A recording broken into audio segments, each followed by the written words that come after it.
Hello বন্ধুরা, আমি পাপিয়া বেগম। আমি ৩৭ বছরের বিধবা একজন মহিলা। আমার দুটি সন্তান রয়েছে। এক ছেলে তুহিন, বয়স ১৮ বছর। আরেক মেয়ের নাম শায়লা, ১৫ বছর বয়স। আজ আমি অনেক ভেবেছি, ধান্ত নিলাম আমার সাথে ঘটে যাওয়া ঘটনাটি তোমাদের সাথে শেয়ার করে নেওয়া উচিত। তাই বন্ধুরা, আজ আমি তোমাদের যে সত্য ঘটনাটি বলতে যাচ্ছি, যেখানে আমি এবং আমার ছেলে তুহিন রয়েছি। আমার বাবা মদে আসক্ত ছিলেন। আমার মা আমার শৈশব বয়সে মারা যান। তারপর আমার বাবা কৈশোরে আমাকে বিয়ে দিয়ে দেন। কয়েক বছর কেটে গেলে আমার ছেলে তুহিনের জন্ম হয়েছিল এবং আমার একটা মেয়েও আছে। তারপরে একদিন আমার স্বামী প্রায় ৩ বছর আগে দুর্ঘটনার কারণে মারা গেলেন। আমি পুরোপুরি ভেঙে পড়েছিলাম। তবে শ্বশুরবাড়ির লোকেরা অনেক সাহায্য করেছিল। আমি একটি দোকান খুললাম যাতে আমি ছেলে মেয়েকে নিয়ে ভালো থাকতে পারি। সবকিছু ঠিকঠাক চলছিল। তবে প্রত্যেক মহিলার কিছু চাহিদা আছে। যখন রাত আসত তখন আমি নিজেকে খুব অসহায় মনে করতাম। অন্য কারো সাথে সম্পর্কের ক্ষেত্রে আমি আবার ভয় পেতাম। তখন আমি এই অসহায়তা থেকে আমার ভাগ্য হিসাবে বিবেচনা করে সারা জীবন এভাবেই কাটানোর সিদ্ধান্ত নিই। তাই নিজেই জানতাম। তবে আর কতদিন? খিদের চেয়ে আমি বদনামকে বেশি ভয় পেতাম। তাই আমি আমার মনের খিদে কখনো আমার মনের বাইরে নিয়ে আসিনি। তবে প্রায় ১ মাস আগে এমন কিছু ঘটনা ঘটেছিল যে আমার মনের খিদে আবার জেগে ওঠে। একদিন আমার মেয়ে স্কুলে গিয়েছিল এবং আমার ছেলে বাড়িতে ছিল। আমি যখন দুপুরে খাবার রান্না করার জন্য দোকান থেকে বাসায় আসি, তখন আমি একটি চাবি দিয়ে দরজা খুলে, যেটা আমার কাছে থাকত। ভিতরে তুহিনের ঘরের দরজা অর্ধেক খোলা ছিল এবং সে বিছানায় শুয়েছিল। তুরিনকে এমন অবস্থায় দেখে আমার আবার বিষাদ জেগে ওঠে। আমার জল বের হতে থাকে। তবে সর্বোপরি আমার ছেলে, এই ভেবে যে আমি ভিতরে গিয়ে খাবার রান্না শেষ করে বিছানায় শুয়েছি। কিন্তু আমার চোখের সামনে এখনও তুহিনের অস্তিত্ব ভেসে আসছিল। আমি নিজেকে নিয়ন্ত্রণ করতে পারছি না।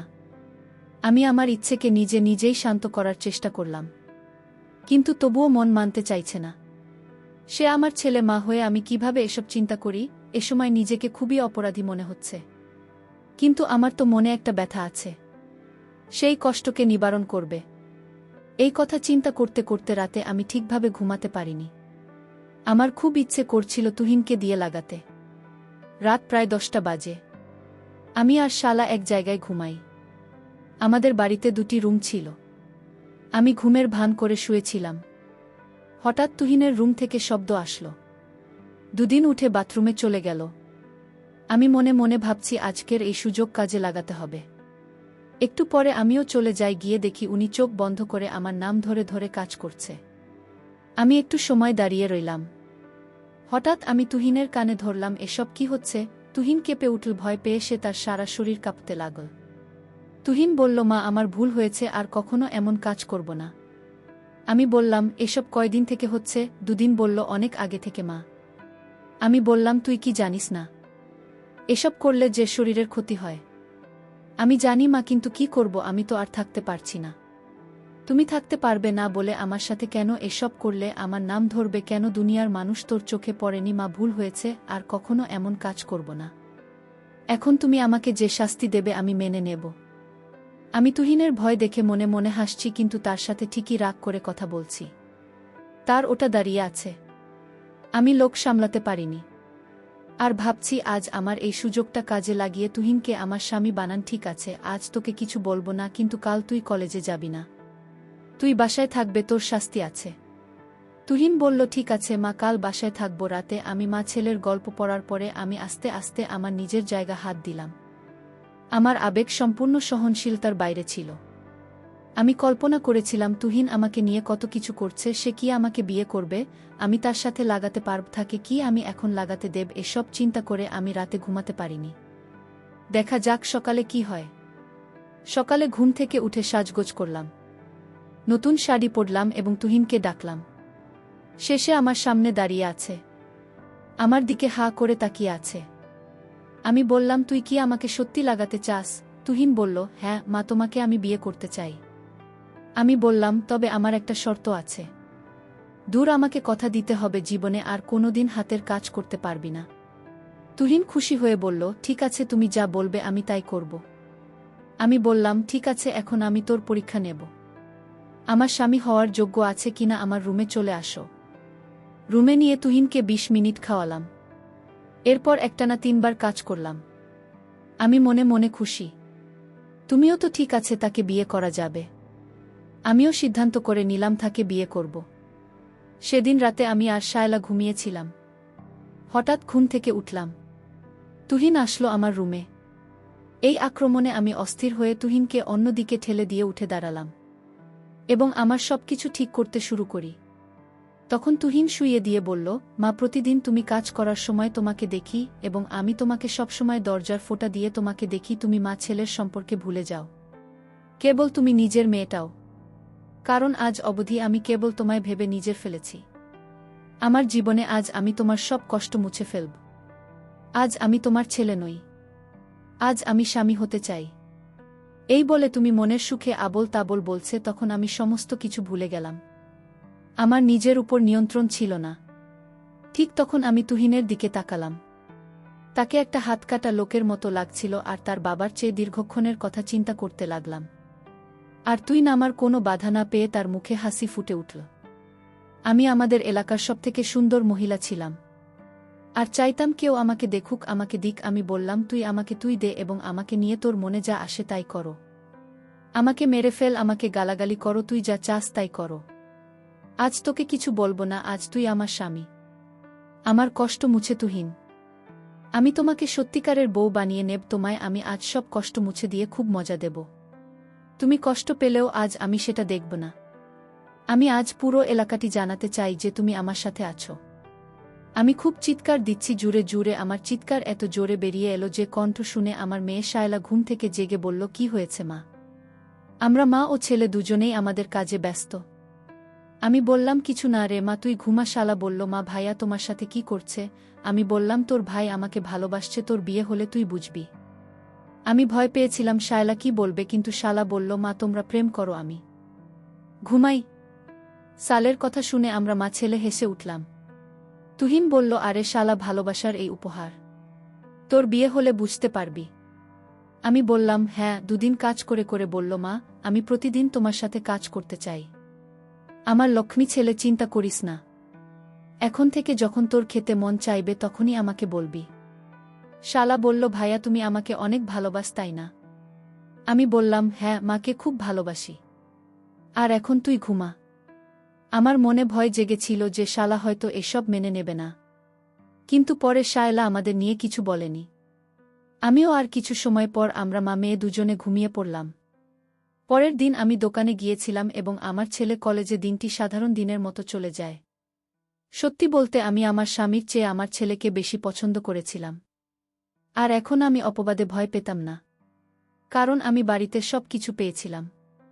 রাত 9টা নাগাদ আমি দোকান থেকে বাড়ি চলে আসি। শালা তার পড়াশোনায় ব্যস্ত ছিল এবং তুহিন লাগবে কিছু একটা করছিল। আমি তার কাছে গিয়ে জিজ্ঞাসা করলাম, কি করছিস? তুহিন বলল, মা, আমি কলকাতায় একটি আন্তর্জাতিক কল সেন্টারে চাকরি পেয়েছি।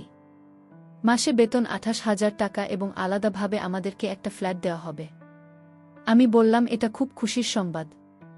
আমি এখানে আর থাকতে চাই না। চলো দোকানটি বিক্রি করে আমরা কলকাতায় চলে যাই। তুমি এবং শায়লা আমরা সেখানে আমাদের সম্পর্ক চালিয়ে যেতে সক্ষম হবে। যদিও বিষয়টি নিয়ে আমার মনে ছিল না, কিন্তু শ্বশুরবাড়ির কারণে আমি কিছুটা দ্বিধাগ্রস্ত ছিলাম। আমি তুহিনকে বললাম, এই বিষয়ে আমাদের আরও ভাবা উচিত। এত তাড়াতাড়ি কোনো সিদ্ধান্ত নেওয়া যাবে না। এরপরে আমি তুহিনকে বললাম, তুই মুরগি অনেক পছন্দ করি তাই না? তুহিন বলল, হ্যাঁ মা, আজ মুরগি রান্না করো। আমি তুহিনকে টাকা দিয়ে বললাম, তুই মুরগি এনে দে, আমি রান্না করছি। দূরে এসে টাকা নিয়ে বাইরে চলে গেল। কিছুক্ষণ পর তুই মুরগি নিয়ে এলে আমি মুরগি রান্না করে প্রথমে শায়লাকে খাওয়ালাম। পরে সে ঘুমাতে গেল। তখন আমি তুহিনকে বললাম, বাবা তুহিন, ও তো মুরগির তরকারিটা আমার ঘরে নিয়ে যা, আমি রান্নাঘরে কাজ শেষ করে আসছি। তুই ঘরের ভিতরে গেল। আমি রান্নাঘরের সমস্ত কাজ শেষ করে ঘরের ভিতর চলে গেলাম। তুরিন বিছানায় শুয়েছিল এবং মুরগির তরকারি বিছানা রাখা। আমিও বিছানায় বসলাম। যখন তুহিনের বাবা বেঁচে ছিল তখন সেও মুরগি পছন্দ করত। তুহিন বললাম, মা, মুরগি খাবে না? তোমার না খুব পছন্দ? আমি বললাম, হ্যাঁ, আমার ভাল লাগে, তবে এরকম শুকনো ভাল লাগে না। তুহিনের সব বুঝতে পেরে আমাকে অবাক করে বলল, মা, তুমি কি ড্রিঙ্ক খাও? আমি বললাম, হ্যাঁ, তোর বাবা বেঁচে থাকার সময়ে মুরগি রান্না করলে সাথে লাল পানি খাওয়া হতো। এখনই তোমার লাল পানি খাওয়ার ইচ্ছা পূরণ করছি। এক্ষুনি নিয়ে আসছি। আমি বললাম, না থাকে, এত রাতে কোথায় যাবি? তুরিন লাল পানি নিয়ে আসলাম। তারপর আমি আর তুই মুরগির সাথে লাল পানি খেলাম। সেদিন আমি আর উনি মিলে অনেক আনন্দ করলাম। সারা রাত আমি ঘুমাইনি। মা, আমি তোমাকে খুব পছন্দ করি। আমার সাথে কলকাতায় চলো। সেখানে কেউ আমাদের চিনবে না। এই কথা শুনে আমার আনন্দের সীমা রইল না। আমি বললাম, তুই ঠিক আছে, আমিও সারা জীবন তোর সাথে থাকতে চাই।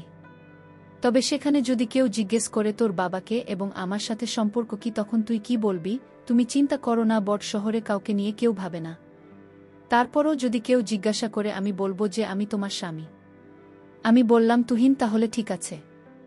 সেখানে আমাদের কেউ চিনবে না, সমাজে কেউ কিছু বলবে না এবং আমরা বাকিটা জীবন সুন্দরভাবে উপভোগ করতে পারব। আর যখন তুমি বিয়ে করতে চাইবে তখন আমরা অন্য শহরে চলে যাব।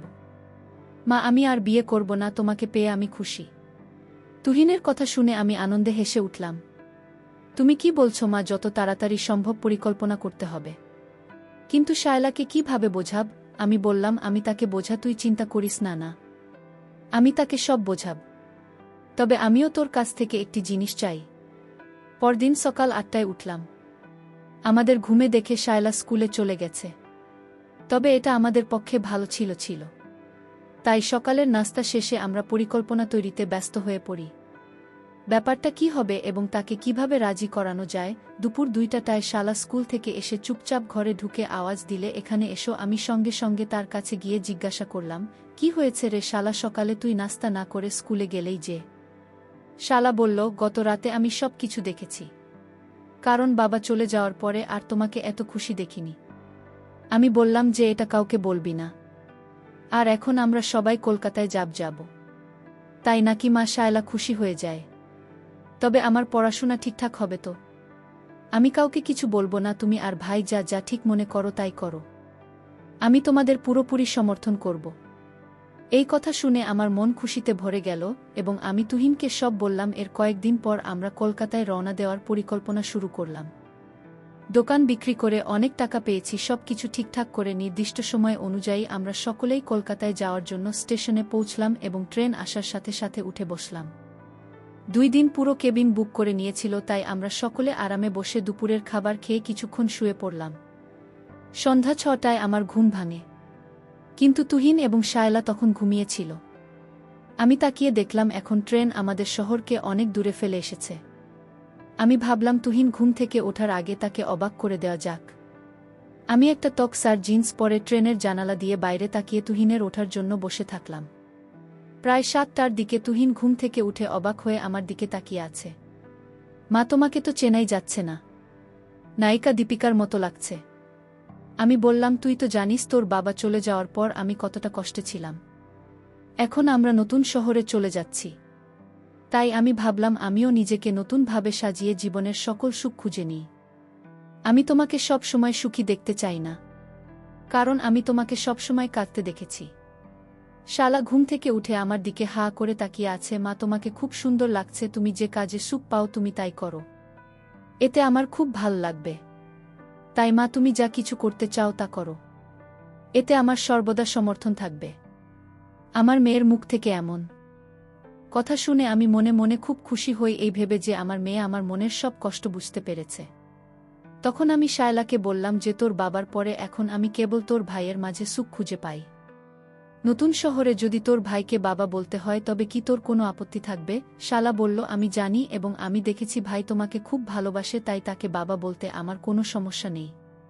যদি ভাইকে বাইরের লোকের সামনে বাবা বলতে হয় তবে আমি তাই বলবো, কারণ আমি তোমায় শুধু সুখী দেখতে চাই। আমি কাঁদতে কাঁদতে আমার সোনা মেয়ে আর আমি আমার মেয়ের কপালে চুমু খেলাম।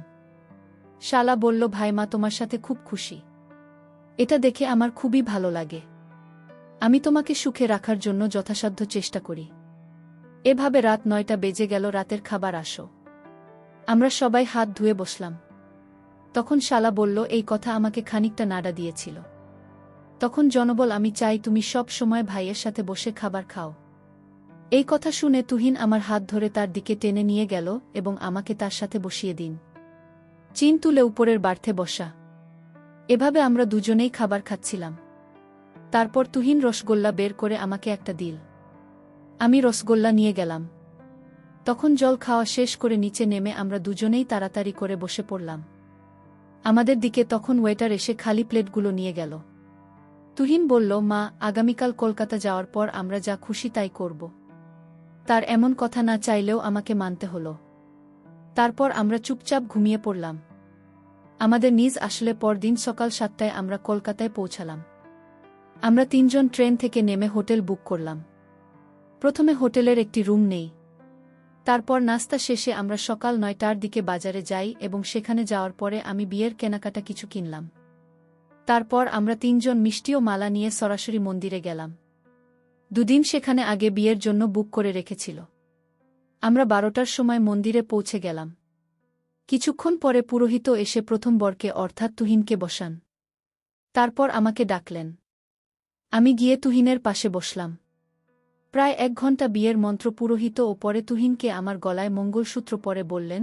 তখন তুহিনের হাতে মঙ্গলসূত্র দেওয়া হলো এবং তুহিন হাসি মুখে আমার গলার মঙ্গলসূত্র পরিয়ে দিল। তারপর আরও কিছু মন্ত্র পড়ে তুহিন পুরোহিতের নির্দেশে আমার স্মৃতিতে তার নামে সিঁদুর পরিয়ে দিল। আমি তুহিনের স্ত্রী হওয়ার পর নিজের ভিতরে অদ্ভুত এক অনুভূতি উপলব্ধি করছিলাম। তখন আমি ভাবতে লাগলাম, একটি নতুন শহরে কমপক্ষে আমার বাকি জীবনটা উপভোগ করে কাটাতে পারব। প্রায় 4টা নাগাদ আমাদের বিয়ের শেষ হলো। পুরোহিতকে তার দক্ষিণা দিয়ে আমরা তার আশীর্বাদ নিলাম। তারপর আমরা 5টা নাগাদ হোটেলে আসি, যেখানে হোটেলের লোকেরা তুহিনের কথা মতো আগে গোলাপ ফুল দিয়ে সাজিয়েছিল। আমরা 3 জনই প্রথমে খাবার খেয়ে নিলাম। তখন শালা বলল, আমি তোমাকে আর বাবাকে এভাবে সারা জীবন একসাথে দেখতে চাই। আমি কিছুটা স্তব্ধ বোধ করলাম। তখন তুহিন বলল, ঠিক আছে, তুমি সোফায় বসে আমাদের ছবি তুলবে এবং আমাদের স্মৃতি স্মরণীয় করে রাখার জন্য একটি ভিডিও বানাবে। এরপরে আমরা একটা বাসা নিলাম। এভাবে কেটে গেল 6 মাস। আজ আমাদের বিয়ের 2 বছর হলো। আজ আমি তুহিনের ছেলের মা। তো বন্ধুরা, আজকের ভিডিওটি এখানেই শেষ করলাম। রাত জেগে অনেক কষ্ট করে ভিডিওটি তোমাদের জন্য বানিয়েছি। যদি ভিডিওটি ভালো লেগে থাকে তাহলে অবশ্যই একটি লাইক এন্ড চ্যানেলটি সাবস্ক্রাইব করবেন। এই আশা ব্যক্ত রেখে আপনাদের কাছে বিদায় নিচ্ছি। দেখা হবে আগামীকালের নতুন কোনো ভিডিওতে। শেষ পর্যন্ত তোমরা সবাই ভালো থেকো। ভিডিওটি দেখার জন্য তোমার অসংখ্য ধন্যবাদ।